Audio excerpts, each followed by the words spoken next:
Welcome back, guys. It's the Tightwaddiy, and today I'm showing you how to replace the serpentine belt on a 2007 to 2013 Toyota Tundra. Mine is the 5.7, and the belt looks like it's in pretty good shape, but I do have some chirping. I just had the alternator replaced at about 178,000 miles.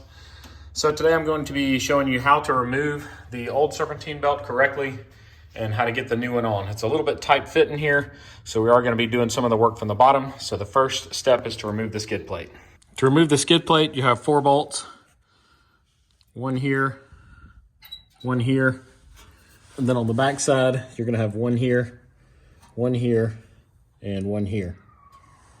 Mine are 13 millimeter bolts, but I'm not positive that that's the factory size because my bolt has been changed so many times and this skid plate's been removed probably about 30 or 40 different times.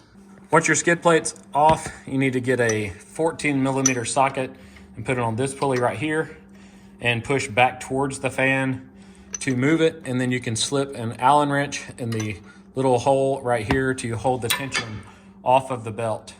You see I've already slipped the belt off of this bottom pulley right here, and we're gonna go ahead and remove this belt and we'll get the new one installed.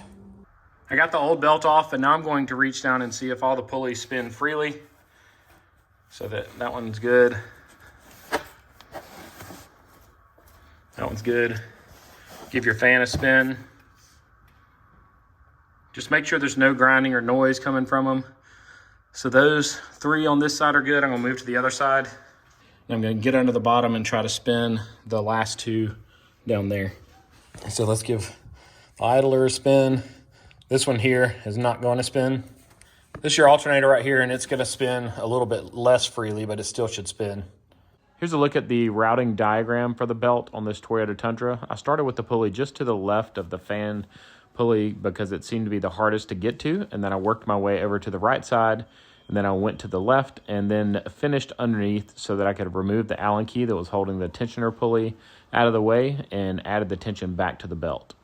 I have the belt routed now, and before I release any tension, I'm going to go to each one and feel on both sides of the belt and make sure that it's seated properly in the grooves. So I'm going to check from the bottom, look up at the top and make sure everything looks good up there. And then I'm also going to check from the top side. The one pulley you can't see is right here underneath all of this. So you just have to feel in there. You can see it from the bottom, but just feel in there and make sure it's seated properly. To get it around that pulley, I actually had to reach my hand backwards from this direction to get it over that pulley. But everything looks good. I'm going to release the tension and then crank it up and see if our chirping's gone.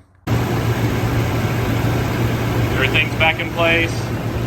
No chirping yet. The true tell will be tomorrow morning when I crank it up because it always chirped more when it was cold. But hopefully that fixed our issue. One thing I want to point out, that's the fan pulley right in the middle of the screen.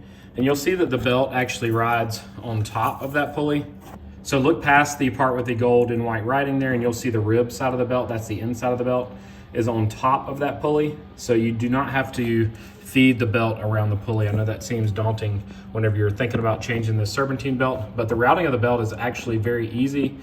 I would say the hardest part of this is having the right tools, so having a long enough ratchet or breaker bar that you can relieve the tension using the tensioner, and then getting that Allen key slid in there is the only difficult part of this whole process because it's a little bit tight. Routing the belt's fairly simple. I started right here from the angle that you see now, and I started with laying it across this pulley and going around this bottom one down here, and I did go underneath to route that one. Then I brought it back, made sure it was on top of the fan pulley, and then came over here and reached my hand backwards from here because there's a pulley just under this silver piece that's the hardest one to get it on. And then I came over here and made sure it was going around that pulley from the top.